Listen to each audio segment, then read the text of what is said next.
Okay, I was interrupted. Okay, yeah. So first villager trader, stickman. So you need to get sticks. You can get like enough emeralds to get started, just selling sticks to this guy. Second trader should be librarian, who gives you a mending book, but he offered me looting 3, and I thought, yeah, I really struggled to get looting 3 on swords, and it's nice to have that, so I accepted that. So then I had to get another one, and this is like a slow process, one at a time.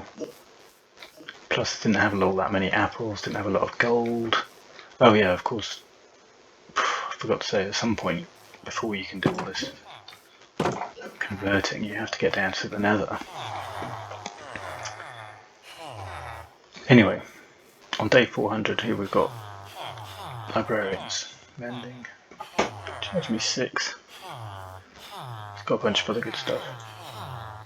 Fortune 3. Unbreaking. Sharpness 4, yeah, on this sword. Sweeping edge, so I've got all the main things. I'd like to get a butcher. When they've been cured, they're good traits. Pumpkins and melons, so important, so easy. So I have a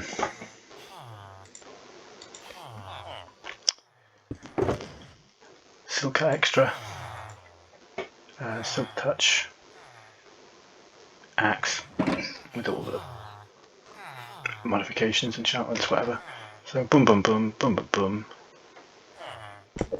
They'll only want a dozen per trade, so you've got a bit of surplus. In with them, you can fix your tools, get all of the levels you need just from trading with these guys, really.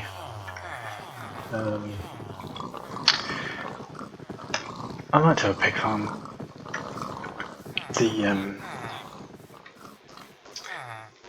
Let's go 2.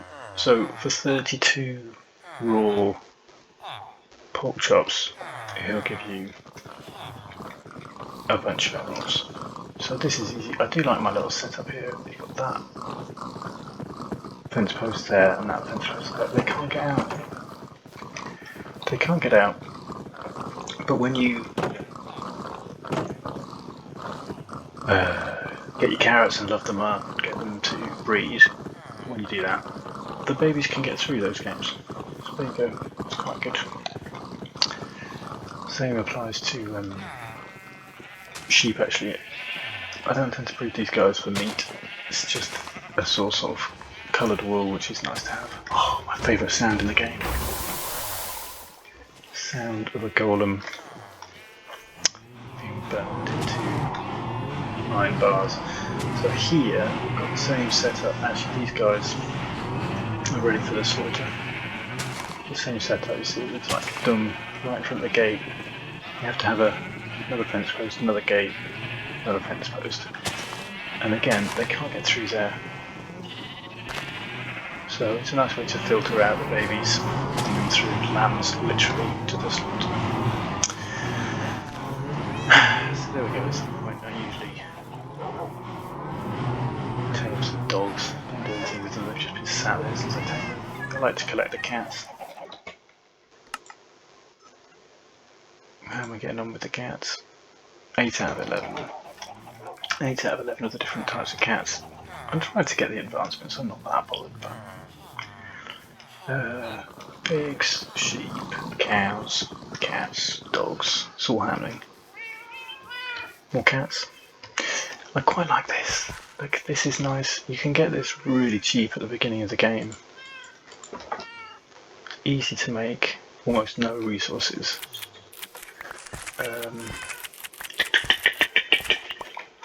They'll actually keep you alive when you're spawning in the spruce forest and there's no food around. They don't give you much food. Don't give you many yeah,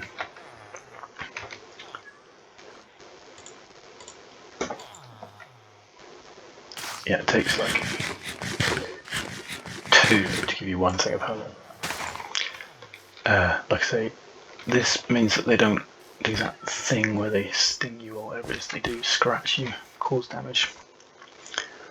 I quite like that. It's a nice, cheap. And the reason I still have it now is because when I farm, Butcher Guy, weirdly I think, he makes cranberry sauce I guess, he takes the sweet berries, he'll give you 12 for a stack of sweet berries, that's it. Money and XP for nothing. So much XP from trading with these guys.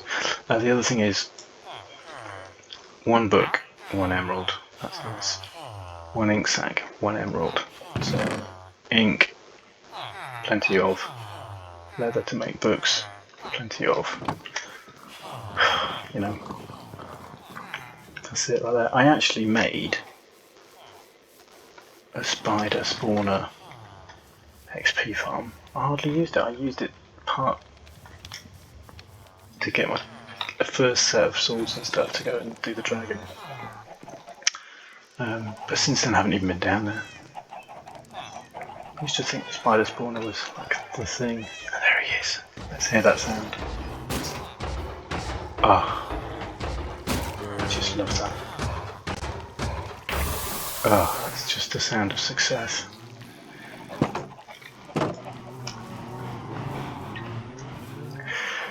So that's really nice. I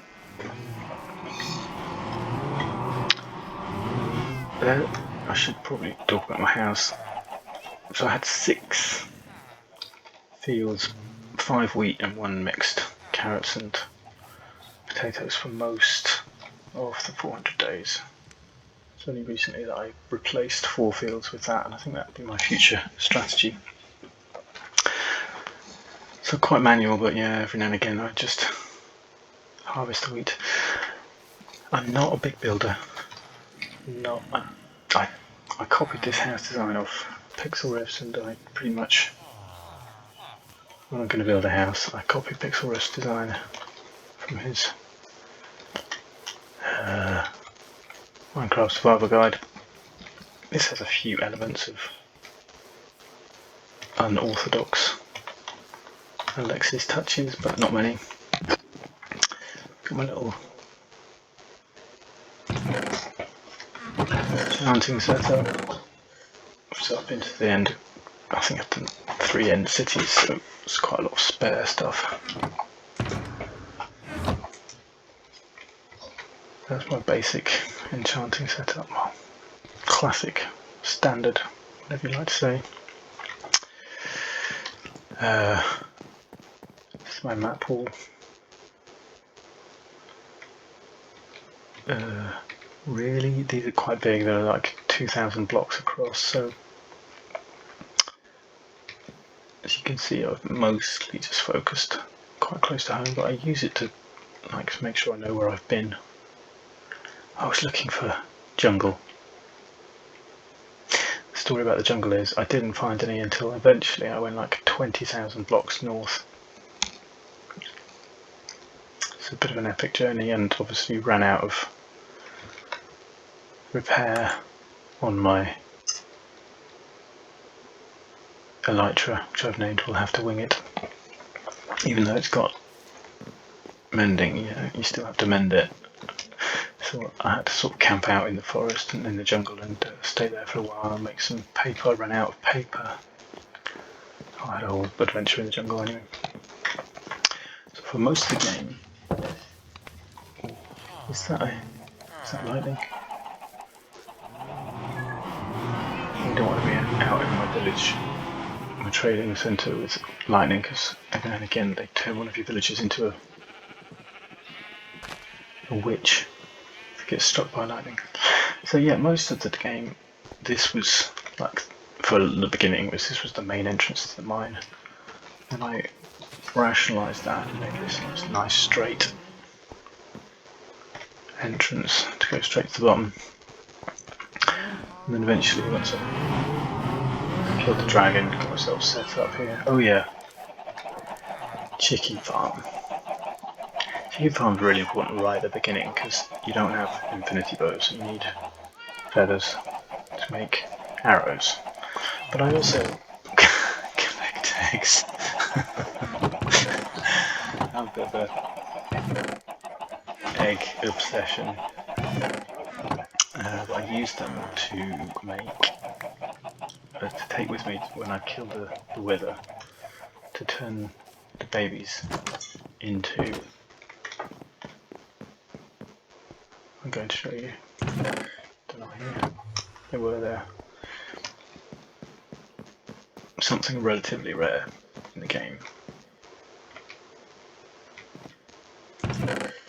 These wither roses. You can only get wither roses when a mob is killed by the wither.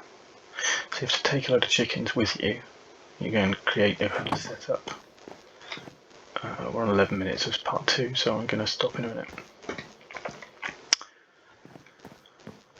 But I'll show you when I go to the end.